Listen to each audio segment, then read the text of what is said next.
مومن جو فدا نقش کفے پائے نبی ہو زیر قدم آج بھی عالم کا خزینہ، گر سنت نبوی کی کرے پیروی امت،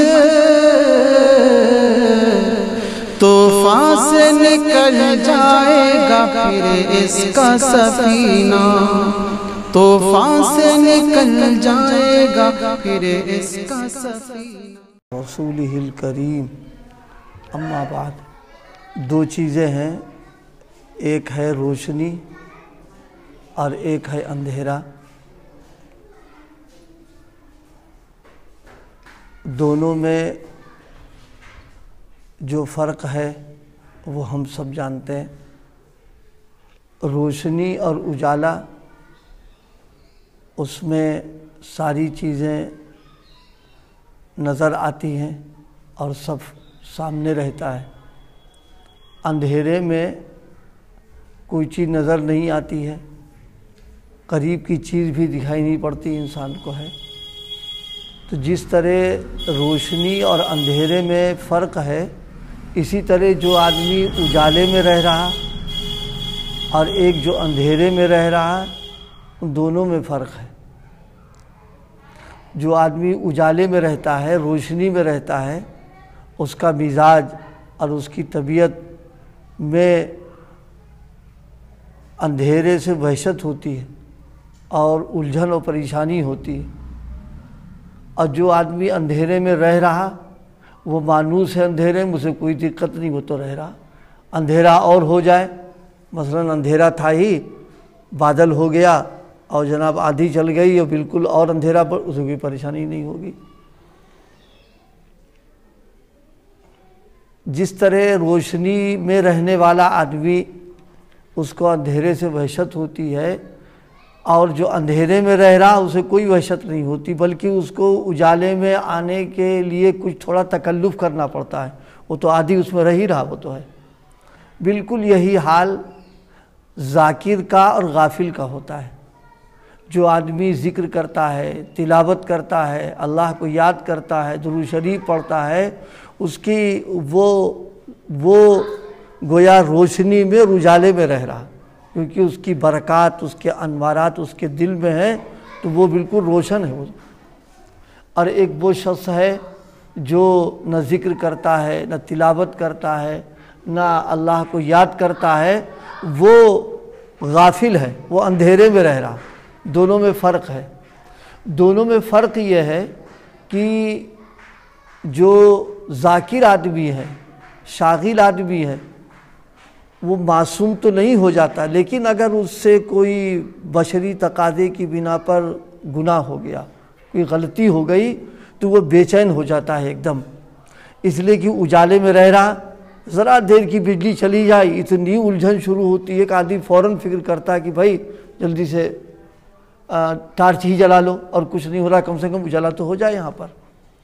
ایسے ہی جو آدمی ذکر و اذکار میں اور اشغال میں، تلاوت میں لگا رہتا ہے، اگر اس سے کوئی گناہ ہو جائے تو گناہ کی جو ظلمت ہے اس کو بے چین کر دیتی ہے، ایک دم اس کو پریشان کر دیتی ہے۔ بس وہ کسی طرح جلدی توبہ تلافی کر کے اس اندھیرے کو دور کر دیتا ہے تاکہ وہ روشنی کے اندر آ جائے وہ۔ لیکن جو آدمی نہ ذاکر ہے، نہ شاغل ہے، نہ تلاوت کا اہتمام ہے، نہ تسبیحات کا کوئی اہتمام ہے، وہ اندھیرے میں رہ رہا۔ اب اگر اس سے کوئی گناہ ہو بھی جائے تو اندھیرے میں اندھیرا ہو گیا، اس کو کائی کوئی پریشانی ہے، لہذا اس کو توبہ تلافی کرنے میں دیر لگتی ہے، جلدی توبہ نہیں کرتا ہے وہ۔ تو یہ دو قسم کے لوگ ہیں، ایک وہ لوگ ہیں جو ذاکر و شاغل ہیں، اور ایک وہ لوگ ہیں جو غافل ہیں۔ ذکر کرنے کی بنا پر وہ روشنی میں رہ رہا، اور وہ غفلت کے ساتھ زندگی گزارنے کی بنیاد پر وہ اندھیرے میں ہے۔ گناہ تو دونوں سے ہوا، لیکن دونوں کے گناہ میں فرق ہے۔ ایک وہ آدمی ہے جس کی قوت ذائقہ صحیح ہے، اور ایک یہ ہے کہ قوت ذائقہ اس کی خراب ہے۔ تو جس کی قوت ذائقہ صحیح ہے، زبان پر رکھتے ہی فوراً اس کو محسوس ہو جائے گا یہ کڑوی چیز ہے، یہ میٹھی چیز ہے، یہ کھٹی چیز ہے، کیونکہ وہ صحیح کام کر رہی ہو تو۔ اور جس کی قوت ذائقہ خراب ہو چکی ہے اس کو ذائقے کا احساس ہونے میں دیر لگے گی اور وہ جلدی بتا نہیں پائے گا کہ یہ میٹھی ہے یہ کیا ہے، اس لیے کہ زبان میں قوت ذائقہ گڑبڑا گئی اس کی آ کر کے۔ بالکل یہی حال ان لوگوں کا جو ذکر کرتے ہیں اب ان لوگوں کا جو ذکر نہیں کرتے ہیں، دونوں میں فرق۔ حضرت نبی کریم صلی اللہ علیہ وسلم نے روایت میں فرمایا ہے، ذاکر کی مثال جیسے زندہ شخص ہوتا ہے اور جو ذاکر نہیں ہے اس کی مثال مردہ جیسی ہے۔ ظاہر ہے کہ زندہ اور مردہ میں زمین آسمان کا فرق ہے۔ زندہ آدمی کو ذرا سی سوئی کانٹا لگا فوراً بلبلا جاتا ہے وہ، اور جو بیچارہ مردہ ہے اور کچھ بھی ہوتا اس کے احساس بھی نہیں ہو پاتا اس کے اندر ہے۔ اس لیے ہم سب لوگوں کو ذکر کا اہتمام کرنا چاہیے، جو اپنے معمولات ہیں، جو اپنی تسبیحات ہیں، پابندی کرنا چاہیے، تلاوت کا اہتمام کرنا چاہیے تاکہ دل میں نورانیت رہے، روحانیت رہے۔ اور پھر اگر خدا نخواستہ کوئی غلطی ہو جائے گی تو وہ نورانیت و روحانیت جو ہے وہ فوراً بے چین کرے گی، اور بے چین کرنے کے بعد وہ توبہ، تلافی، استغفار، رونا دھونا کہ جلدی سے ختم ہو اندھیرا، روشنی آ جائے ہماری اس پر۔ اور اگر اس کا اہتمام نہیں ہے اور اس کا التزام نہیں ہے تو پھر نتیجہ یہ ہوتا ہے گناہ ہو گیا، پھر ہو گیا، پھر ہو گیا، وہ تاخیر ہوتی چلی جا رہی ہے۔ اور کبھی کبھی ایسا ہوتا ہے کہ وہ توفیق سلب ہو جاتی ہے کیونکہ احساس تو ہے ہی نہیں اس کو، اب گناہ پہ گناہ کرتا چلا جا رہا ہے وہ۔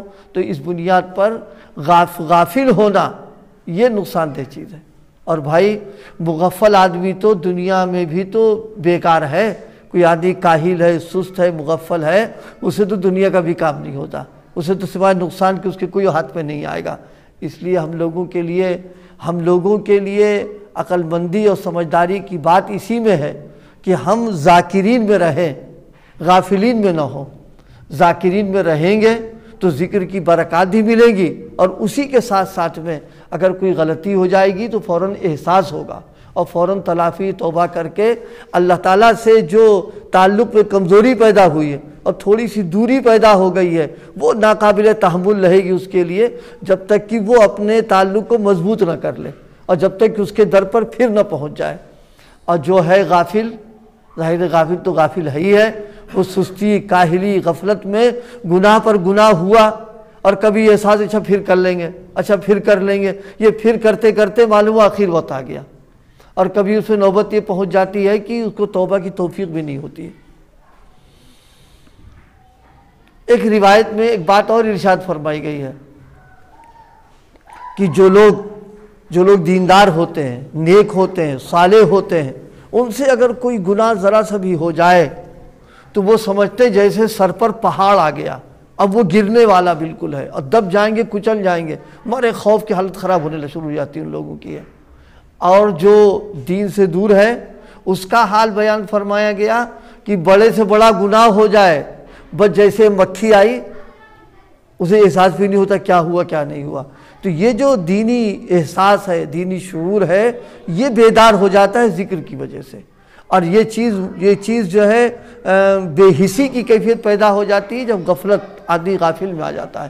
اللہ پاک ہم سب کو ذاکرین میں بنائے، غافلوں سے اللہ تعالی ہم سب کی حفاظت فرما دے، اور اس کا نسخہ ذکر کا اہتمام، معمولات کا، تسبیحات کا، تلاوت کا کرتا رہے تاکہ اللہ پاک اس میں ہم کو شامل رکھے۔ اور ان چیزوں سے اگر دور رہیں گے تو ظاہر ہے غافل تو ہے ہی، نفس شیطان اور حاوی ہو جائے گا ہمارے اوپر آ کر۔ تو اس وقت میں جو بات عرض کی ہے وہ یہ کی ہے کہ ذاکر اور غافل گناہ تو دونوں سے ہو رہا ہے، لیکن دونوں میں فرق ہے۔ ذاکر سے گناہ جو ہوا ہے وہ جلد اس کو توبہ کی توفیق اور قرب کی نعمت اور اللہ تعالیٰ سے جو تعلق میں کمی آئی اس کے دور کرنے کی فکر ہو جاتی ہے، اور جو غافل ہوتا ہے اس کا حال تو ظاہر ہے قابل رحم ہو جاتا ہے۔ اللہ پاک ہم سب کو مغفل لوگوں میں نہ بنائے، اللہ پاک ذاکرین میں سے بنا دے۔